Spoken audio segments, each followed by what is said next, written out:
आज एक बार फिर मोदी सरकार का और हरियाणा की नायब सिंह सैनी सरकार का किसान विरोधी चेहरा उजागर हो गया है।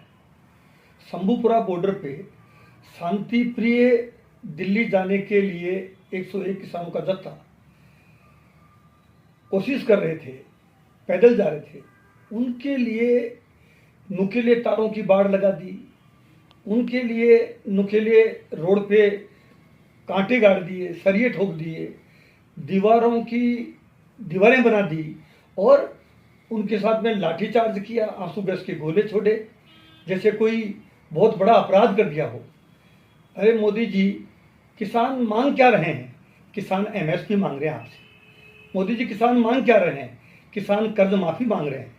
जब आप बड़े बड़े उद्योगपतियों का लाखों करोड़ रुपए आप माफ कर सकते हो, तो फिर किसानों का कर्जा माफ क्यों नहीं हो सकता है? इसको जवाब दीजिए। किसान जो इस देश का महत्वपूर्ण अंग है, किसान इस देश की रीढ़ की हड्डी है। किसान खुद लाल बहादुर शास्त्री जी ने जय जवान जय किसान का नारा दिया। यूपीए सरकार के समय किसानों का, जब यूपीए की चेयरपर्सन सोनिया गांधी रही, उस वक्त मनमोहन सिंह जी प्रधानमंत्री थे, किसानों का कर्जा लाखों करोड़ रुपए माफ हुआ।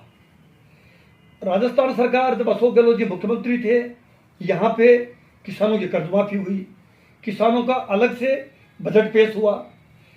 यानी कांग्रेस सरकारें जहां जहां भी रही, वहां किसानों के हितैषी हमेशा फैसले होते रहे।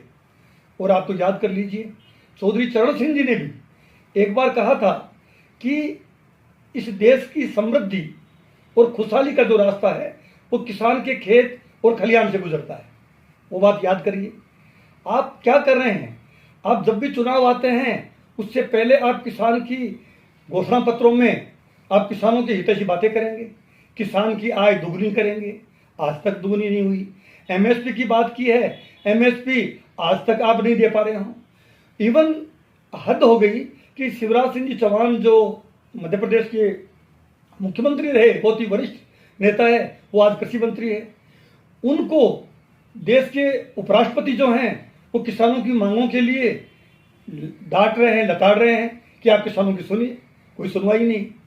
हमारे अजमेर जिले के सांसद भागीरथ चौधरी, उनको भी भारत सरकार में किसानों की पैरवी करने वाला विभाग मिला, यानी कृषि राज्य मंत्री बनने का सौभाग्य मिला। भागीरथ चौधरी जी, कम से कम आप तो किसानों के प्रतिनिधि बन के आप तो उनसे बातचीत करिए।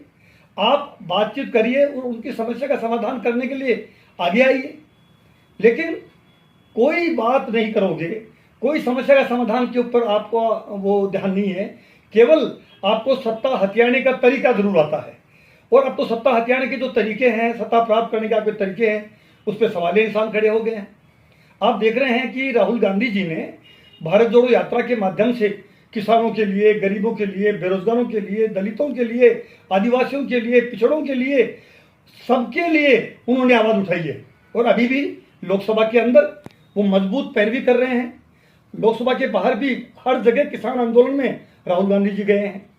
हमारी पार्टी के राष्ट्रीय अध्यक्ष खड़गे साहब हैं, उन्होंने हमेशा किसान हितैषी बात की है। प्रियंका गांधी जी ने हमेशा किसानों की साथ खड़ी दिखी है। यानी कांग्रेस पार्टी सच्चे तौर पे किसानों की पैरवी करने वाली पार्टी है। आप सत्ता प्राप्त कर ली हरियाणा में, फिर सत्ता प्राप्त कर ली महाराष्ट्र में। इतने घमंड और अहंकार में आप चूर हो गए हैं कि किसानों के साथ में आप बदसलूकी कर रहे हैं, आप उनके साथ में बल प्रयोग कर रहे हैं, आप लाठीचार्ज कर रहे हैं, आप आंसू गैस के गोले छोड़ रहे हैं, किसानों को अपमान खालिस्तानी कहके कर रहे हैं। जब शांतिपूर्ण ढंग से दिल्ली किसान आना चाहता है, क्यों नहीं आने देने चाह रहे हो? आप आगे बढ़ के जब आप फिल्म देख सकते हैं, उसके लिए टाइम निकाल सकते हैं, आप घूमने के लिए टाइम निकाल सकते हैं, तो किसानों के प्रतिनिधिमंडल से खुद प्रधानमंत्री जी आप बैठ के बातचीत करो। आप बात कहते हैं कि मैं तो चौकीदार हूं, मैं तो किसान हूं, तो फिर बात करिए किसानों से।